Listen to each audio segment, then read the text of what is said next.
नमस्कार, मैं रवीश कुमार। अरावली को बचाने का आंदोलन गलत कैसे हो सकता है?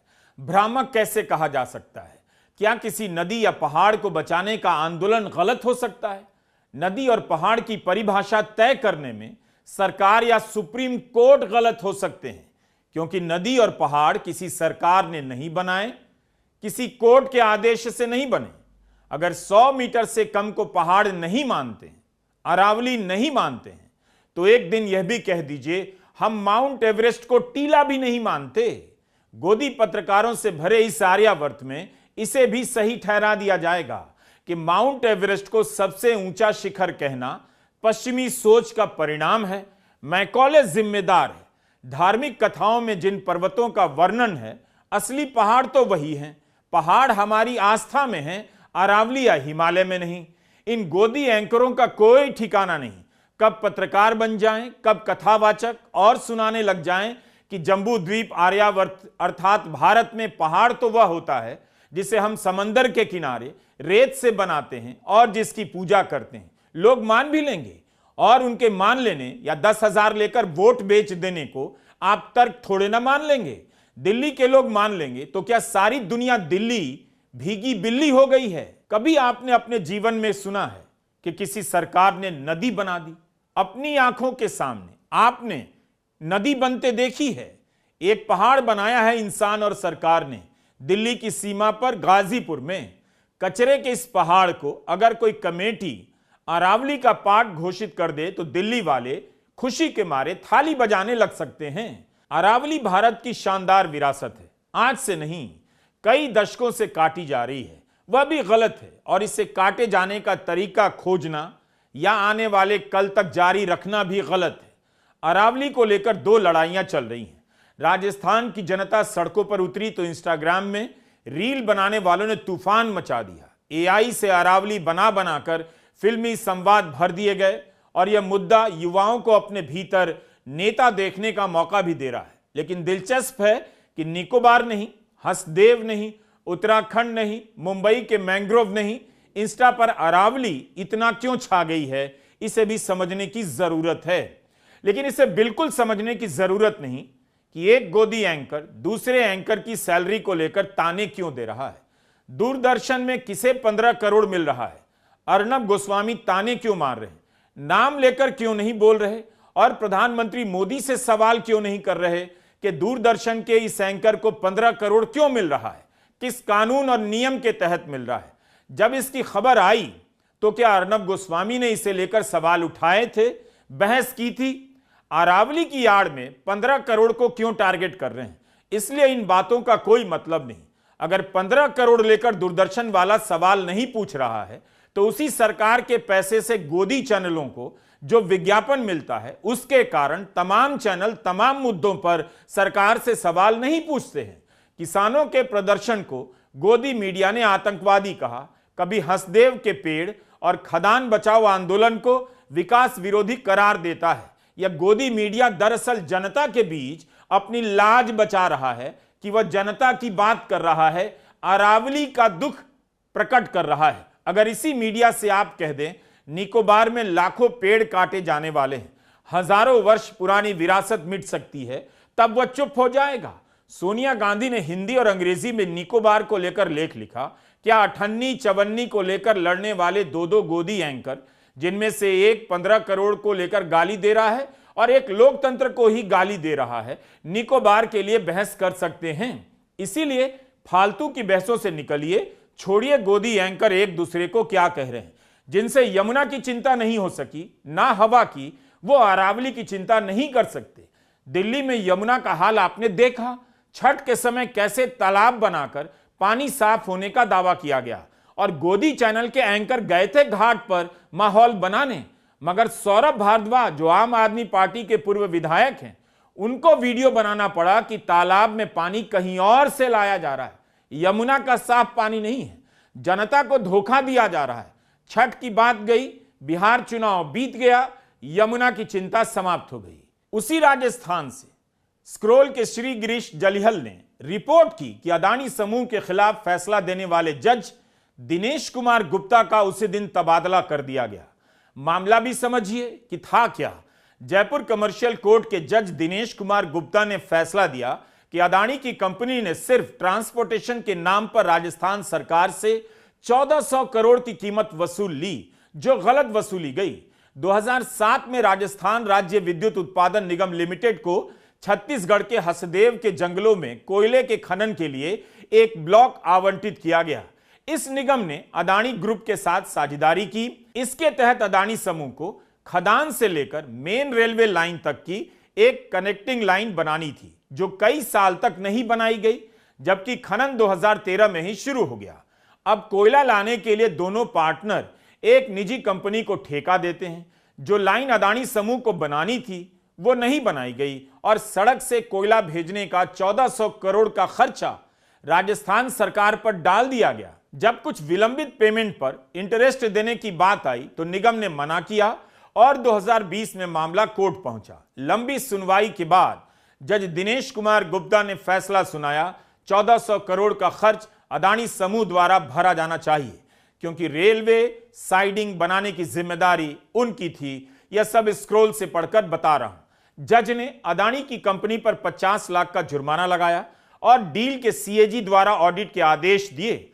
जिस दिन जज ने यह फैसला सुनाया उसी दिन हाईकोर्ट ने उनका तबादला कर दिया और 2 हफ्ते बाद हाईकोर्ट ने जज दिनेश कुमार गुप्ता के इस फैसले पर रोक लगा दी।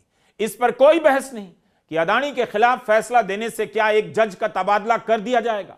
किसी से सवाल नहीं पूछा जा रहा और गोदी मीडिया अरावली की रक्षा में उतरकर पत्रकारिता करने की ढोंग कर रहा है।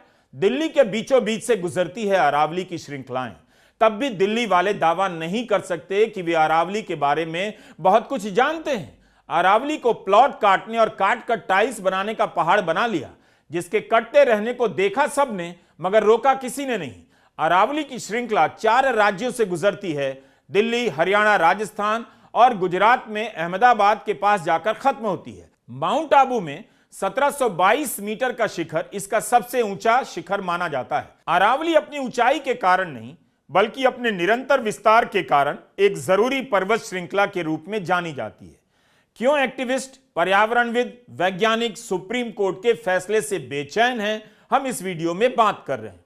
सुप्रीम कोर्ट ने एक कमेटी की रिपोर्ट को स्वीकार कर लिया, फैसला दे दिया, जिसके अनुसार 100 मीटर की ऊंचाई वाले हिस्से को ही अरावली का पहाड़ माना जाएगा, इससे कम वाले को नहीं।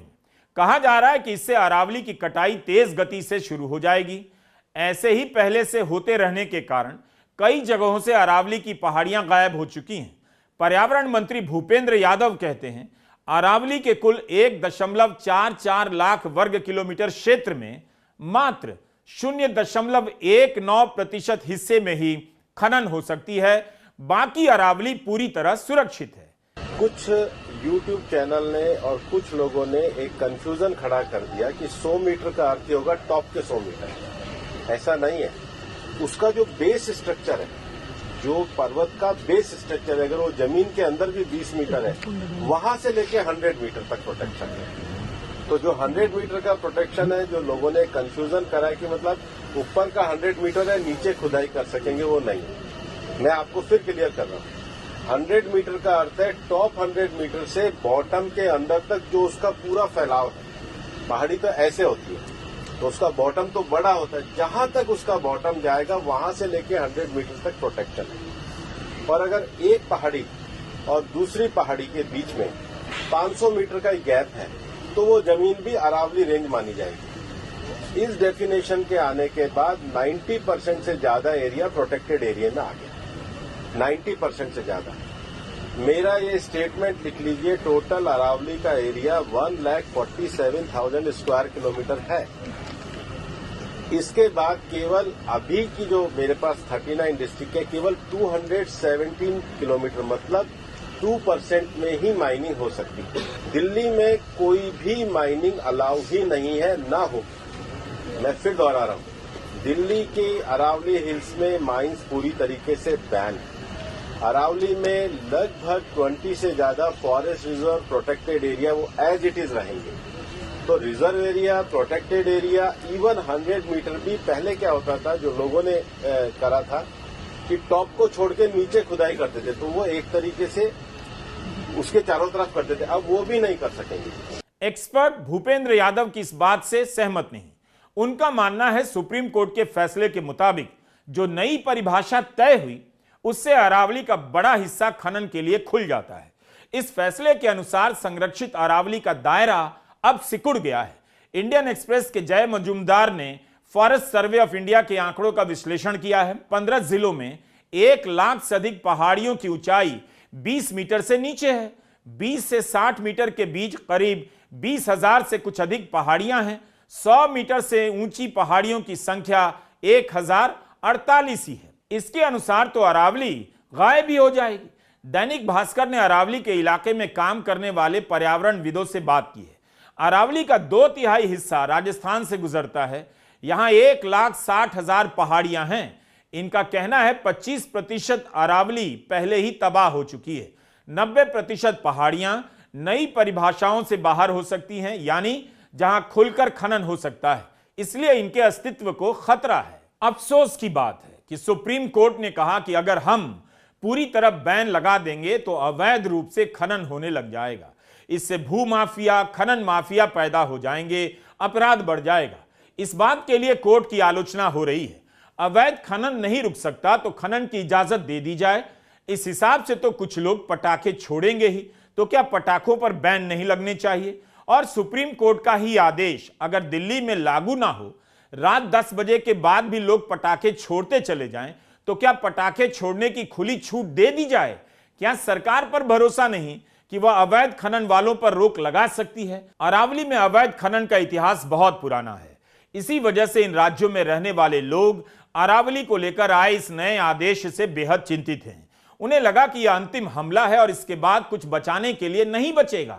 जब सारे कानून थे तब भी सब सरकारों और जांच एजेंसियों की आंखों के सामने अरावली का खनन कर करके उसे अधमरा कर दिया गया।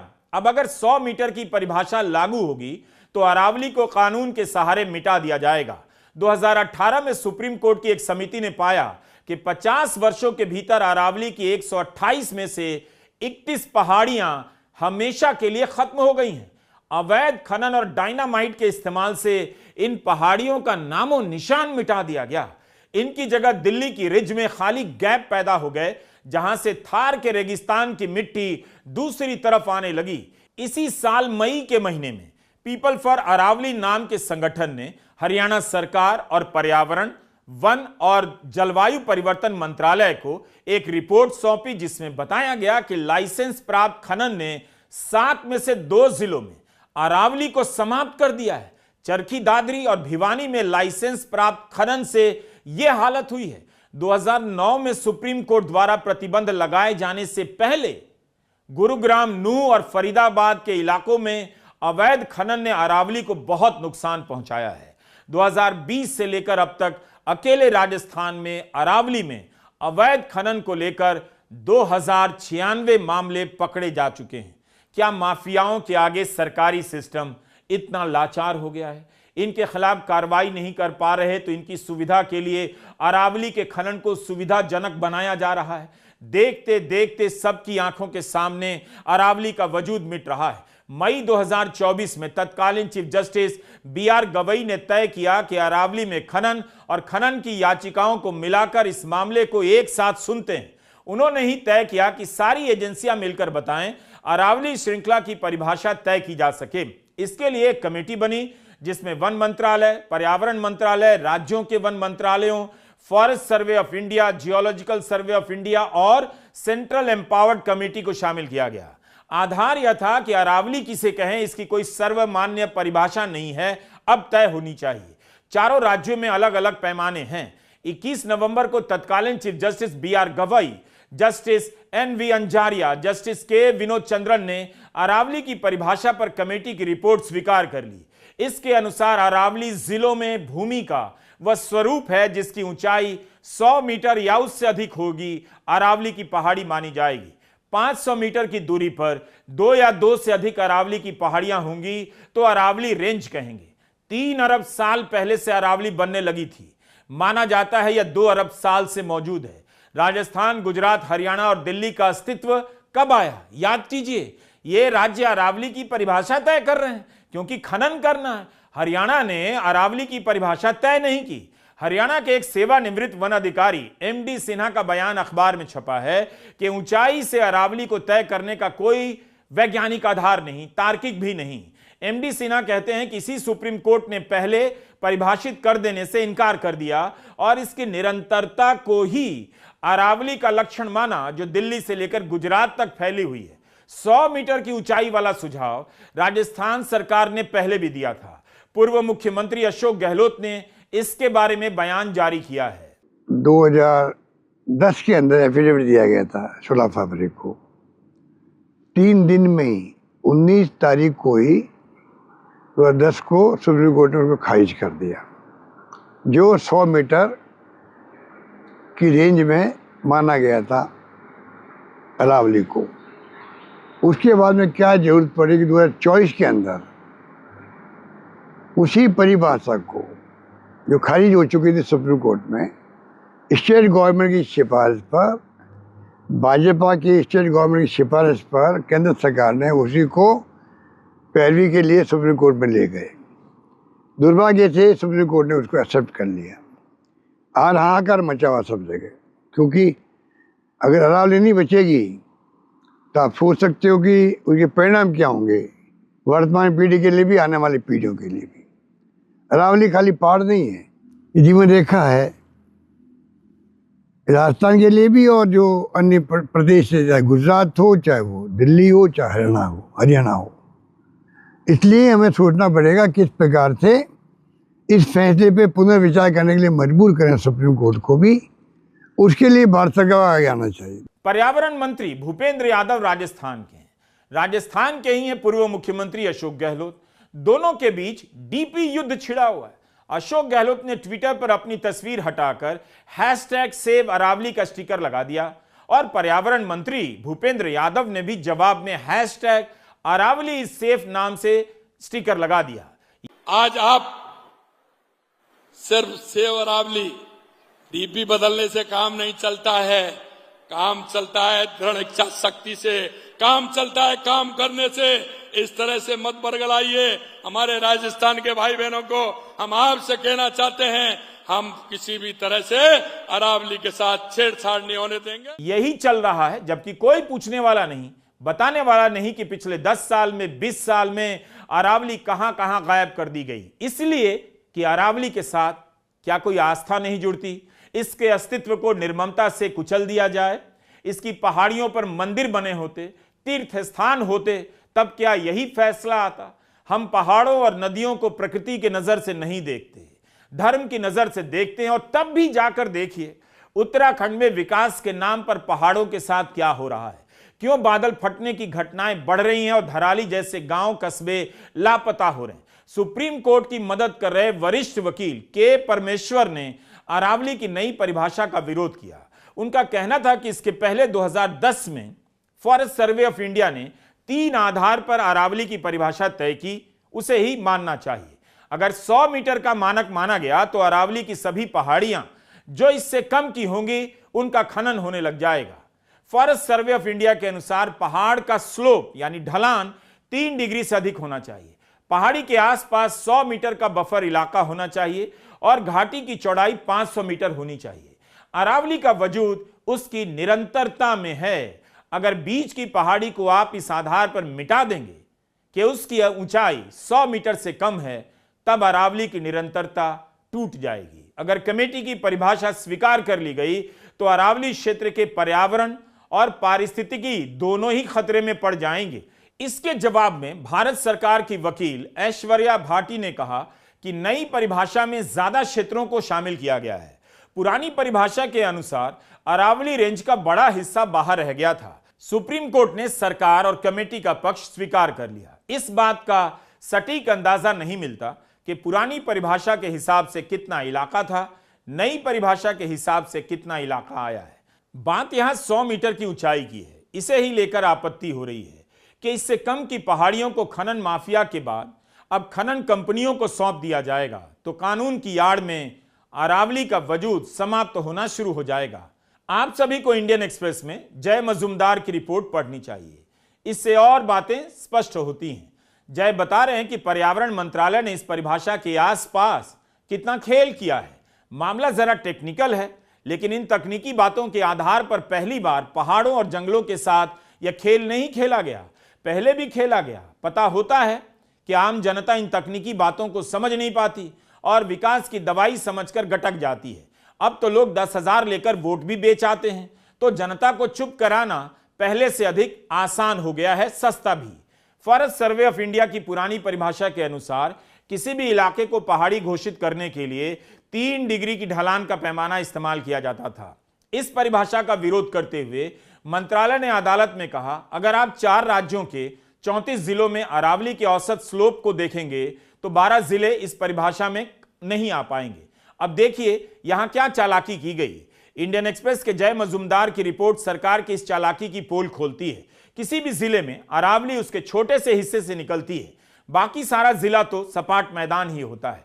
इस वजह से जिले की औसत ढलान 3 डिग्री से कम हो जाती है और जाहिर है कि इलाका पहाड़ी घोषित होने के पैमाने में फिट नहीं होता। पहाड़ी इलाके की ढलान ज्यादा होते हुए भी औसत के बहाने कम बता दी जाती है, तो एक तरह से सरकार कह सकती है परिभाषा बदलकर वो और भी बड़े पैमाने पर बड़े इलाके को पहाड़ी घोषित कर रही है। लेकिन ऐसा है नहीं। सरकार ने पहाड़ी की ढलान की जगह पूरे जिले की ढलान को नापने की बात कही है। ऊंचाई के हिसाब से नापने का तरीका बदल दिया गया है। अगर कोई पहाड़ी 190 मीटर ऊंची है और समुद्र तल से जिले की ऊंचाई 100 मीटर है तो पहाड़ी को 90 मीटर का माना जाएगा, जबकि पहाड़ी को उसके आसपास की जमीन से नापा जाता है। इस फैसले के हिसाब से ऊंची पहाड़ी भी छोटी हो जाएगी। तो इस मामले को आपको धीरज के साथ समझना है। गोदी स्टूडियो में एंकर के गदा लेकर उछलने से आपके अंदर गुस्सा तो भड़केगा, लेकिन बात समझ नहीं आएगी कि अरावली के साथ क्या खेल हुआ। यह क्यों समझना जरूरी है। इस तरह से समझने लगेंगे तो आपको दिखेगा निकोबार में क्या गेम चल रहा है, छत्तीसगढ़ के हसदेव में क्या हो रहा है और बॉम्बे हाईकोर्ट ने 45,000 मैंग्रोव के पेड़ काटने के आदेश क्यों दिए, इसका आधार क्या है, किस तरह से ऐसे फैसले लिए जा रहे हैं। क्योंकि मामला केवल अरावली का नहीं, मामला पूरे देश के प्राकृतिक संसाधनों का है।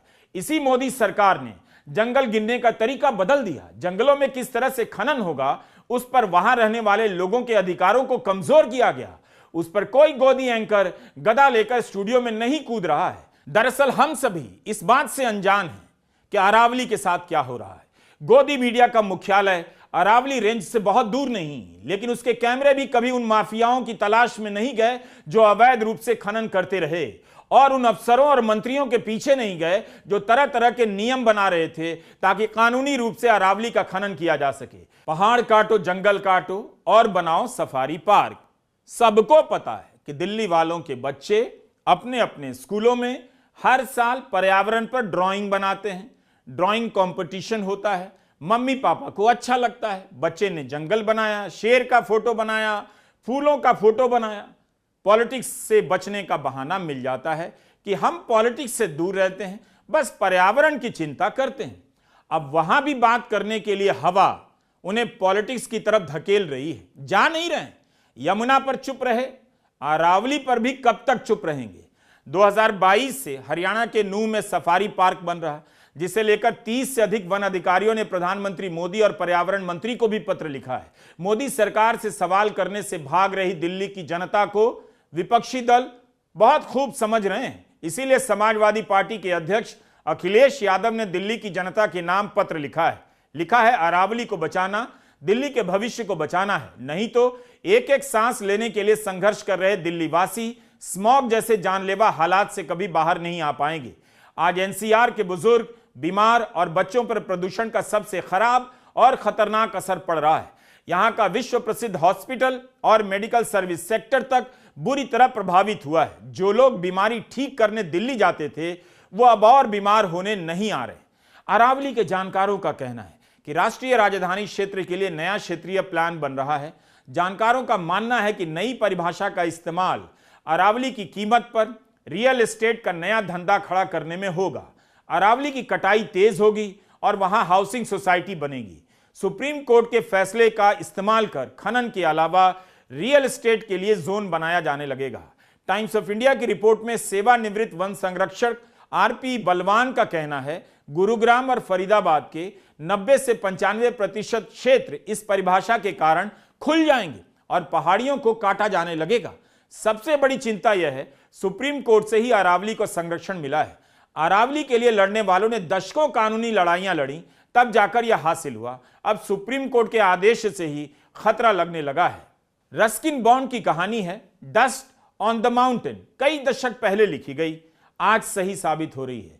गांव में अकाल पड़ता है। विष्णु काम की तलाश में गांव छोड़कर मसूरी की पहाड़ियों की तरफ जाता है, लेकिन वहां देखता है पहाड़ पर कुछ बचा ही नहीं, पेड़ भी नहीं है। डायनामाइट से सब उड़ा दिया गया है। खनन का काम चल रहा है। विष्णु को चारों तरफ धूल ही धूल दिखाई देती है, जो खनन के कारण मसूरी के पहाड़ों के ऊपर उड़ रही है। खदान से उड़ने वाली धूलों से विष्णु के आंख, नाक और कान भर जाते हैं। उसे याद आने लगते हैं चीड़ के पेड़, अखरोट के पेड़। उसे वह हरियाली नहीं दिखाई देती तो अपने गांव लौट आता है। ये आज की सच्चाई सिर्फ मसूरी और आसपास की नहीं, दिल्ली और उसके आसपास की भी है।